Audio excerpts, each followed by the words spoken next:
Real Country 1430 AM and 107.3 FM WRDN.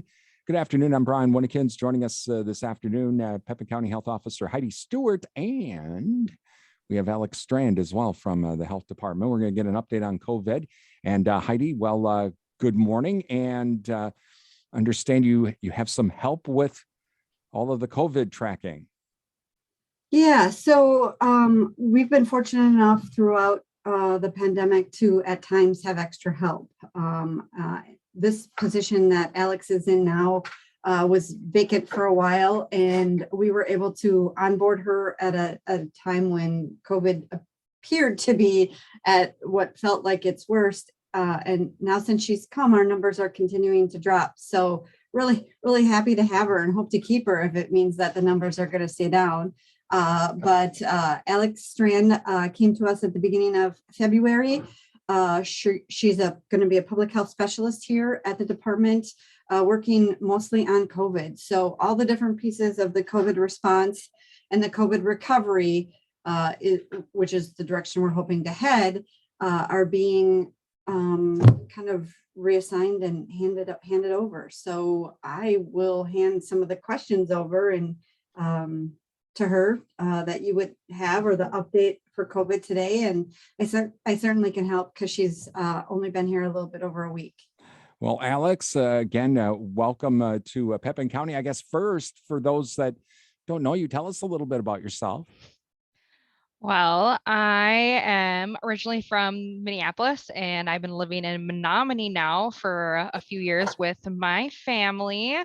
I was recently kind of a stay-at-home mom for a little bit, but now I am back in action with public health, and I'm excited to be here with Pepin County.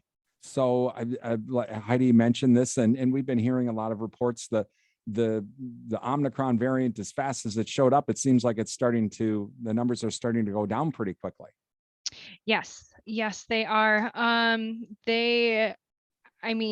2 weeks ago, 72 counties in Wisconsin were critically high, and now this week there's only one county that's critically high, and the rest have been changed to the 71 counties have been changed to very high.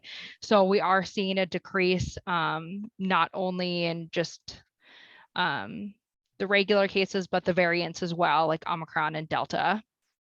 Again, talking with Alex Strand with Pepin County Health, along with Heidi Stewart this morning, getting a little bit of the COVID update, along with the positive numbers going down. I would assume then hospitalizations are also going down pretty quickly. Yes, that is correct. I've been on a couple of meetings where, how there used to be no ICU beds open or limited hospital beds, and now they've had quite a few hospital beds opening. Heidi, can you speak any more on that? Yeah, so she's exactly right. We hear from all of the regional facilities, and the bed availability and the ICU availability is much, much improved.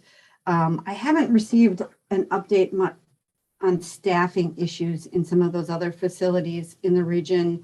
Locally here, we haven't had any hospitalizations in the last week. We have had one death this month, and we've also had a couple hospitalizations. But overall, if you look at the number of cases we had during the Omicron surge and the Delta surge, were percentage-wise, the hospitalization and the death rates were much less during this time frame. The numbers, if you just look at raw numbers, I would say that the numbers look like maybe they increased or the numbers were higher during Omicron. But when you compare it with the total number of cases during that time frame, it's much less. Talking with Pepin County Health Officer Heidi and also Heidi Stewart, and also Alex Strand. She's also with Pepin County Health as well. So Alex, as the numbers go down, and with your position here, what are some of the things that you'll be doing on public outreach and helping the health department? Will be like running vaccination clinics or things like that?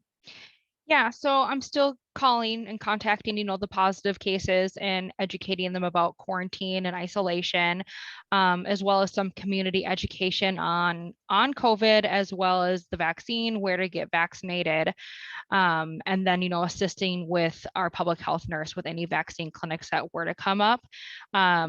We used to be doing more of those, but now we're kind of as the vaccine is more available, people are going other places to get it. So yeah, that's what my role has been here with the cases going down. And Heidi, because Alex is taking over a bunch of stuff that you've had to do, or other members of the staff, you now are kind of freed up to be able to do other things, correct? Yeah, so we were actively under our continuity of operation plan here for the health department since March of 2020. And there's a lot of the other services and programs that had to be put on the back burner and haven't gotten, well, some of them haven't gotten any attention. Some of them have gotten minimal amount of attention needed to sustain and keep the program working. We're excited about re-energizing our family planning program, our maternal child health program, the Northwoods Coalition, and the community health improvement processes that we do as a health department get back to some of those normals. It's going to take a while as we examine what's still appropriate and what, we didn't do it for a couple of years. Maybe that's not something we need to necessarily be doing anymore. So it's going to take some time, but I'm hoping that we can transition over as quickly as possible. I know that a couple of our staff, at least one of our staff, is almost fully transitioned over to her primary responsibilities and is working on that. So. I know one of the things, Heidi, that you mentioned as well, that's coming up is with carbon monoxide detectors. Tell us about that. Alex, do you want to go? Yeah. So right now we're focusing on education about the signs and symptoms of carbon monoxide poisoning. So we are actually giving away carbon monoxide detectors here. We have quite a few, and all you have to do is come down here and fill out a survey, and then we'll be able to provide you one of those. And with I know it's not too far away. Daylight savings time is coming up. And so that's, if you have a carbon monoxide detector or even a smoke detector, that's always the time we're supposed to change the batteries, right? Right, exactly. All right, you can check out. Yeah, so just a little bit more information about the project. We continue to be part of the Western Wisconsin Public Health Readiness Coalition. And this is one of the preparedness efforts that they received some funding for. So all of the supplies and the detectors that were provided to us were through the Western Wisconsin Public Health Readiness Consortium. I do want to give a shout out to people in the Pepin, Stockholm area. If you're interested in one of these, but don't want to travel all the way to Durand, we certainly can make the village in Pepin one of the pickup sites as well. Just reach out to us and we'll make that happen.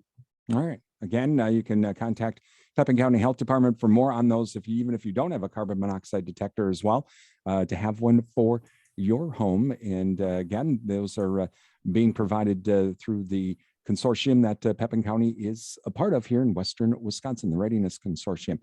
That's Heidi Stewart and also Alex Strand from Pepin County Health. You're listening to Real Country 1430 AM and 107.3 FM WRDN.